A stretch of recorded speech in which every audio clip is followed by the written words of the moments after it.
Francine's summer camp.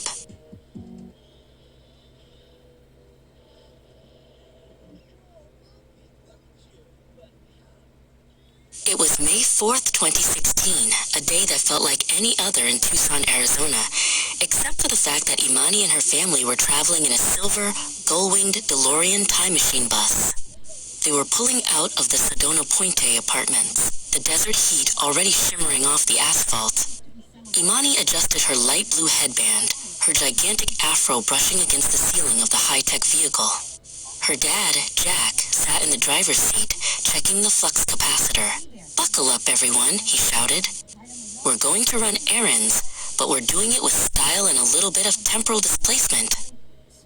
Before they could even leave the driveway, chaos erupted in the back of the bus.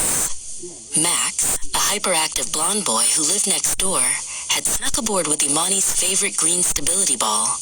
He wasn't just playing with it, he was treating it like a giant piece of bubblegum. "Max, stop! That's for my core strength," Imani cried out. She lunged for the ball, but Max was persistent, his teeth clamped firmly onto the lime green plastic, as if he were trying to see if it was flavored like lime. After Max was finally convinced to leave the ball alone, the DeLorean bus hummed its way toward the local Fry's food store. The Arizona sun beat down on the pavement as the bus hissed to a stop in the parking lot. Imani's mom, Patricia, hopped out with a long grocery list, followed by Bradley, who was already complaining about the heat. "If we have a time machine bus, why can't we just go back to when it was 70 degrees?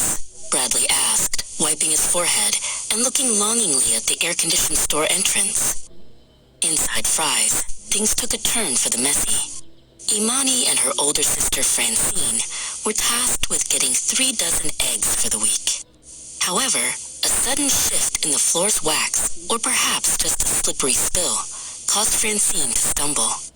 A mountain of egg cartons began to wobble. "Catch them, Imani," Francine shrieked, her red skirt fluttering as she lost her footing.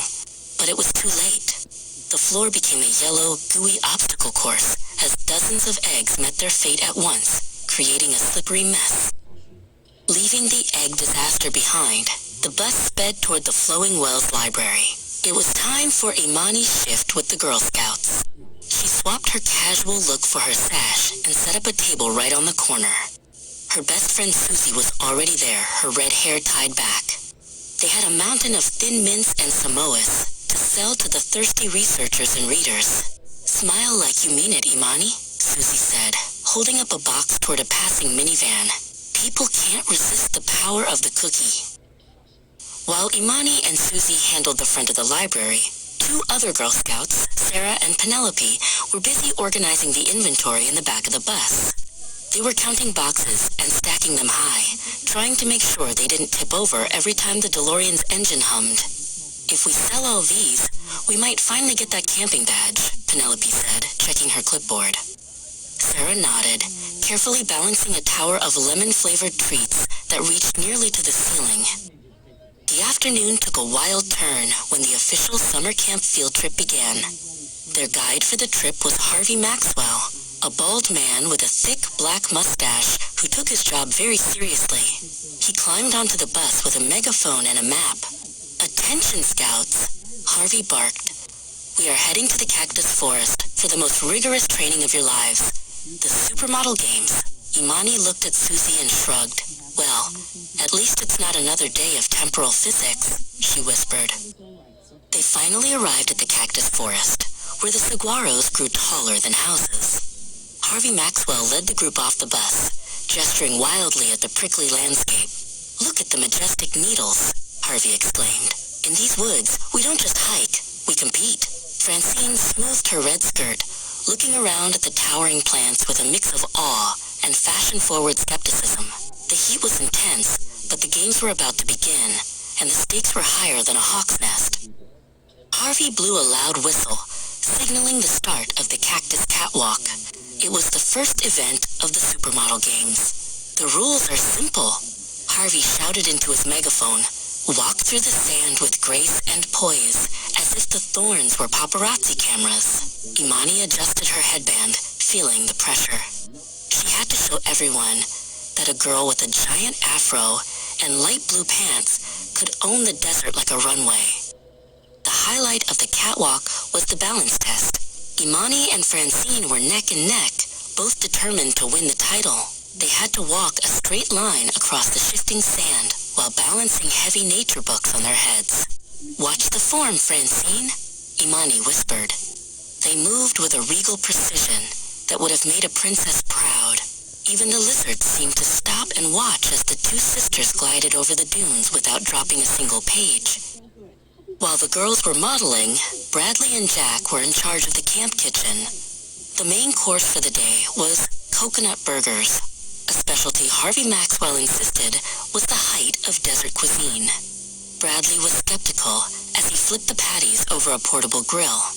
"Dad, are you sure coconuts and beef go together?" he asked, waving away a cloud of smoke. Patricia stood nearby, acting as the unofficial coach.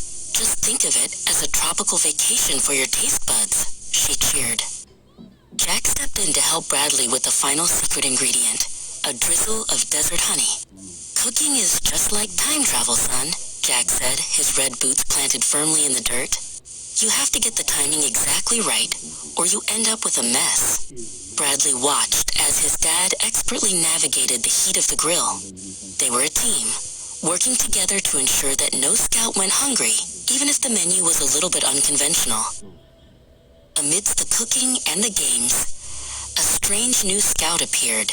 It was Max, the neighbor boy, but he was wearing a green Girl Scout sash over his regular clothes and a very poorly fitted wig.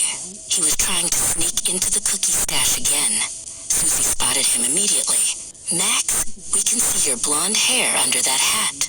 She laughed. Max froze, his hand halfway into a box of Thin Mints. "I'm just a very tall, very hungry scout," he squeaked. Penelope was trying to take professional photos of the event, but she couldn't get the right angle. "I need more height," she cried. Without hesitation, Max, still in his disguise, offered to help. He tried to boost her up, but he ended up stumbling over Imani's green stability ball, which was still rolling around the campsite. Penelope wobbled as she tried to focus her lens. "Maybe a ladder would have been safer," she yelled, as she tried to keep her balance. The next event required a nature vantage point. Susie decided the best way to win was to get high above the competition. She sprinted toward the nearest sturdy-looking tree and began to climb with the agility of a mountain goat. "I can see the whole valley from here," she called down. Harvey Maxwell looked up, impressed. "That's the spirit, Susie, using the environment to enhance your presence." Imani and Francine watched from below, impressed by their friend's bravery. As Susie climbed higher, Imani realized she needed her own way to stand out. She approached the tree and looked up at her friend. "Be careful, Susie. The branches look a little dry." Imani shouted. Susie waved back, her red hair catching the afternoon light. It was a moment of true scout camaraderie, even in the middle of a supermodel competition. They were all pushing their limits under the watchful eyes of the desert mountains. The games moved into the final and most difficult round, the Desert Diva pose. Each participant had to strike a pose next to a cactus that captured the essence of summer. Harvey Maxwell walked around with a clipboard, inspecting every angle. "Give me drama. Give me thorns. Give me Tucson," he shouted. Imani took her place next to a giant saguaro, her blue headband bright against the green of the plant. She felt the spirit of the desert flowing through her. Francine wasn't about to be outdone.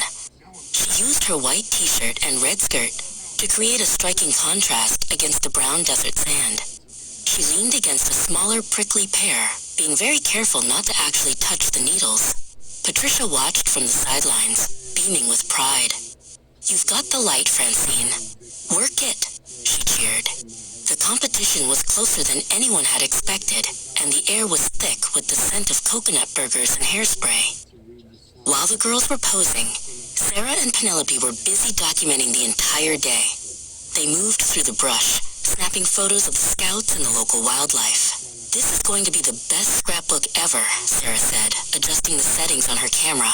Penelope nodded, making sure to capture a shot of a small lizard that had crawled onto one of the cookie boxes. They were the silent historians of the supermodel games. Just as the posing round was ending, Max had another mishap. He had finally managed to get Imani's green stability ball to the top of a small hill, but he lost his grip. The ball began to bounce down the slope, heading straight for Penelope's camera setup. "Incoming," Penelope yelled, diving out of the way. The ball hit a rock and launched into the air, soaring over the heads of the startled Girl Scouts like a giant, neon green meteor. Jack and Patricia watched the chaos unfold from their lawn chairs near the DeLorean bus. "Well, at least it isn't boring," Jack remarked, taking a bite of a coconut burger. Patricia laughed, leaning back. "It's a family tradition, Jack.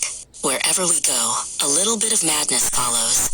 They were happy to see their children and friends having such a wild adventure, even if it involved flying stability balls and time-traveling buses.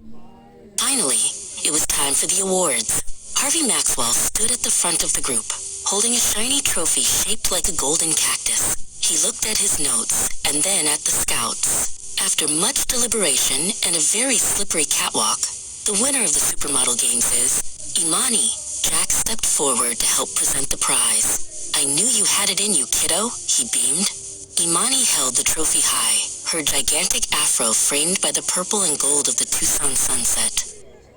As the award ceremony concluded, Patricia and Francine shared a quiet moment by the edge of the forest. "You did amazing today, Francine," Patricia said, putting an arm around her daughter's shoulder. Francine smiled, looking out at the cacti. "It was fun, Mom, even with the coconut burgers and the runaway ball." They watched as the first stars began to twinkle over the desert, a peaceful end to a very loud and colorful day. Everyone piled back into the DeLorean bus for the ride home to Sedona Point. Bradley was exhausted, leaning his head against the cool glass of the window. Imani sat beside him, the golden trophy buckled into the middle seat next to her green stability ball. "We still have those Girl Scout cookies, right?" Bradley asked sleepily. Imani laughed, looking out at the blurring desert as the bus prepared to jump back to their own time. Back at the Sedona Pointe apartments, the celebration continued. The family and their friends gathered in the courtyard, sharing the last of the cookies and stories from the day. Imani and Francine stood together, looking at the trophy on the table. "Best summer camp ever?" Francine asked. Imani nodded, adjusting her headband one last time. Best summer camp ever. They were home, they were together, and they had plenty of stories to tell for the rest of the year. The end.